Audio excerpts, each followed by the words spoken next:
Watching 4 for Schools, spotlighting cinematic history in action now.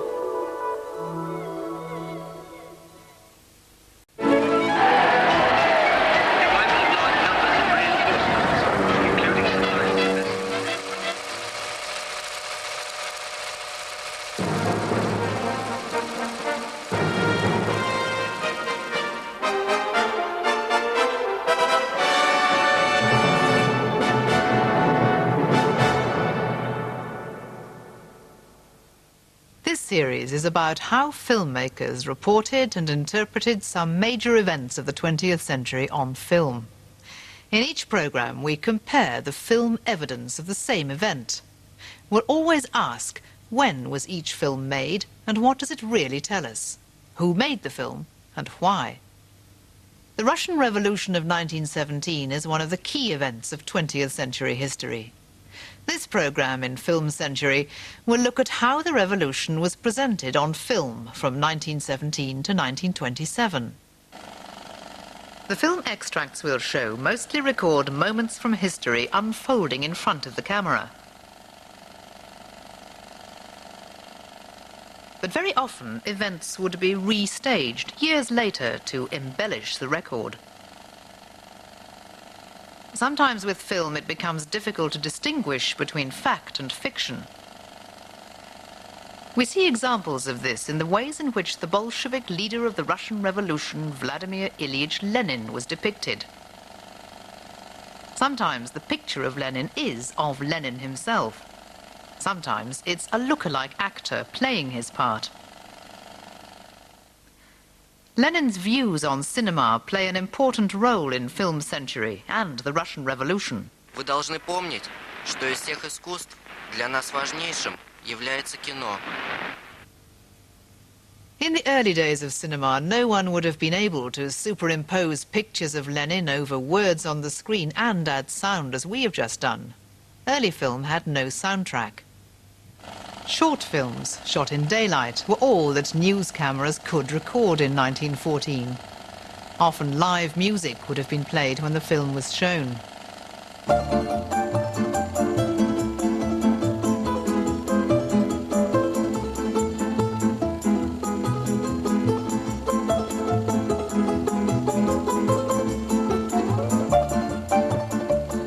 Street scenes are typical of what a photographer standing behind a camera on a tripod would record.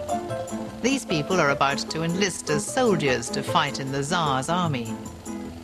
Most walk by self-consciously, but keep watching this small boy who decides to stay in the picture.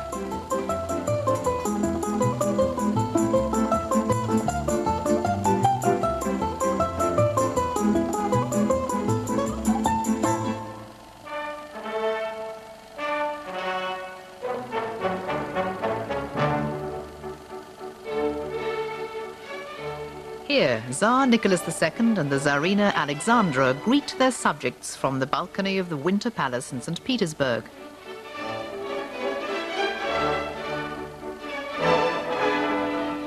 They acknowledge the cheers of the crowd, demonstrating in favor of the decision to enter the war against Germany in August 1914. But the Tsar is not very easy to see. The camera is a long way away, and far too bulky to carry a telephoto lens.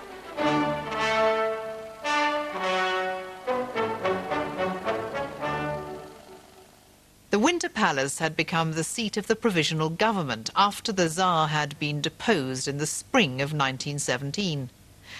And it was the Winter Palace that was seized on Lenin's orders in October 1917. Today, we recognize the taking of the Winter Palace by the Bolsheviks as an important historic event. But remarkably enough, there is very little film of what actually happened on the night of October the 25th, 1917. As far as we know, these are the only genuine scenes shot during the Russian Revolution which have survived. This is history in the making. But it's not very dramatic, and it's not very clear what's going on.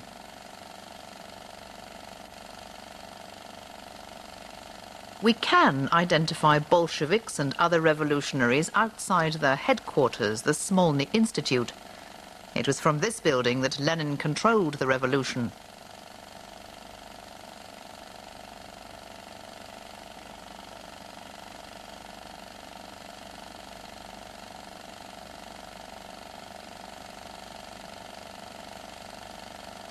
These are provisional government troops outside the Winter Palace, protecting the government of Prime Minister Kerensky.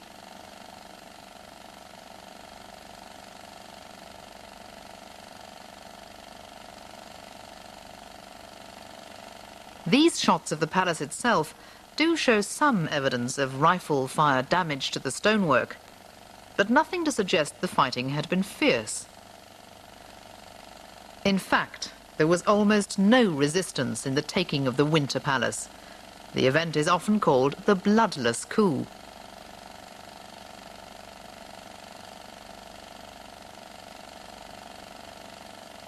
These pictures from Moscow indicate that the fighting there had been far more serious than in St. Petersburg.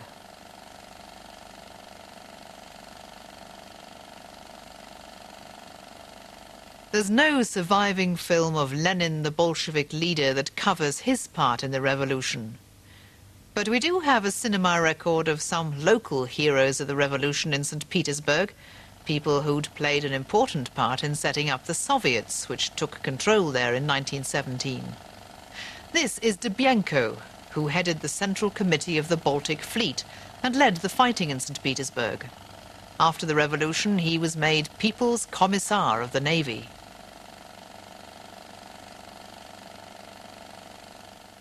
Although the Winter Palace had been taken over with little resistance, the Bolsheviks didn't find it easy to take over the rest of Russia. By the following year, they were fighting a civil war. Lev Davidovich Trotsky became Commissar for War. He created the Red Army, which fought the Whites in the Civil War. Here he inspects troops at the first May Day parade in Communist Russia.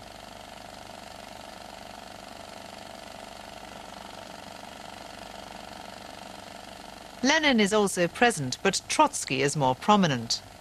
He would go on to mastermind the defense of the revolution and the pursuit of the Civil War.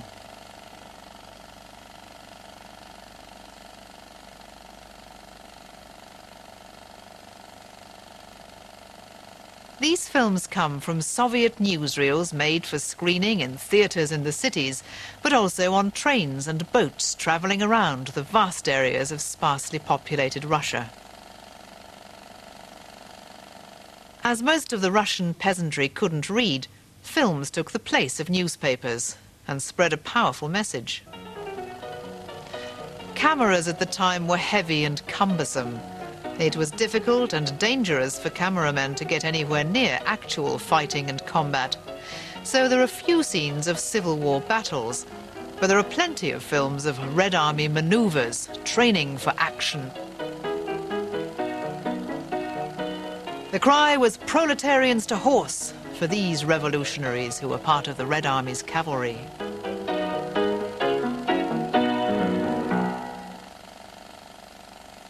Much of the Civil War was fought along the railway lines. This film features a local Red Army commander, Kamenev, who was a popular hero of the time. He's surrounded by members of his staff. Because the new Soviet government was organized on a war footing, the supply lines along the railways had greatly improved. An advance guard of comrades sets off in a steam car adapted to run on a railway. The Civil War continued until the early 20s, when all sides were exhausted, and the Soviets introduced a new economic policy, whose reforms were more moderate than those in the early days of revolution.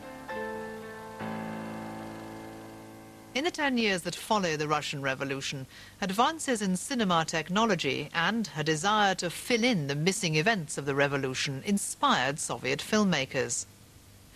As part of the plans to celebrate the 10th anniversary of the revolution in 1927, several films were made.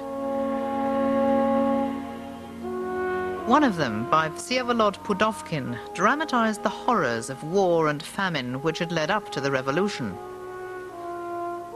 The experience of fighting on the Russian front in the First World War had been so shocking as to inspire the making of one of the most powerful anti-war statements in cinema history.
The bread riots had contributed to the fall of the Tsar in February 1917.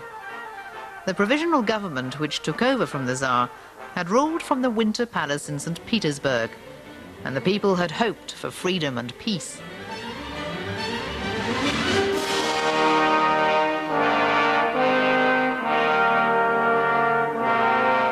Pudovkin's film was joined by news films and other feature films which celebrated the revolution. The most exceptional of the 10th anniversary films, October, was made by Sergei Eisenstein. It ran into difficulties while being made because of conflicts within the Communist Party as to what stories should be told about the revolution. One thing was certain: Lenin needed to be depicted in a powerful way. His return from exile to St. Petersburg in April 1917 was recreated by Eisenstein as a fictitious account of something which actually happened in great secrecy.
there was so little actual film of the capture of the Winter Palace, it was necessary to create new images and new drama. The 10th anniversary celebrations of the revolution would turn the reality of the capture of the Winter Palace into film myth.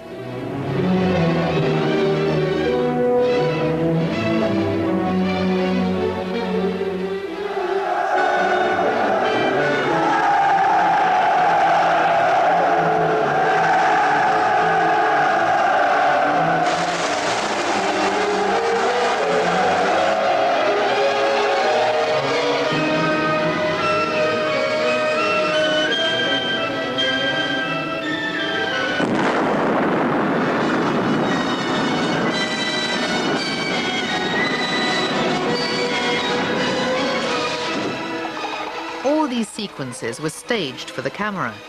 The film's director, Eisenstein, wrote that between 4,000 and 5,000 volunteers took part, and that the government supplied the arms, uniforms and use of artillery for the film.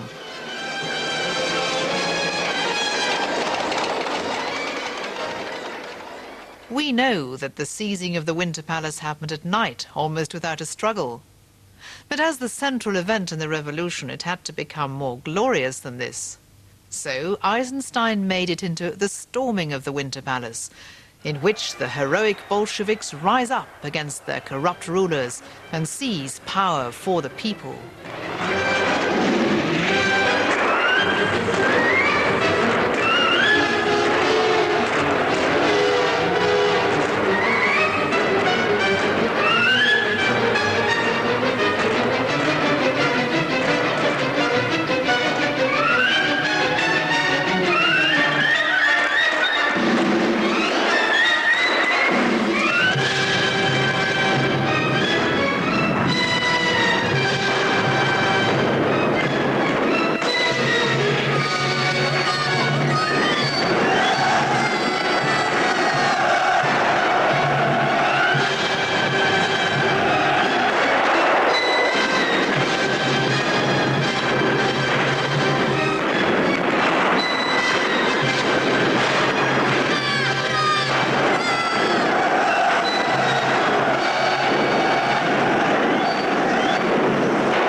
These pictures have become the enduring images of the Russian Revolution.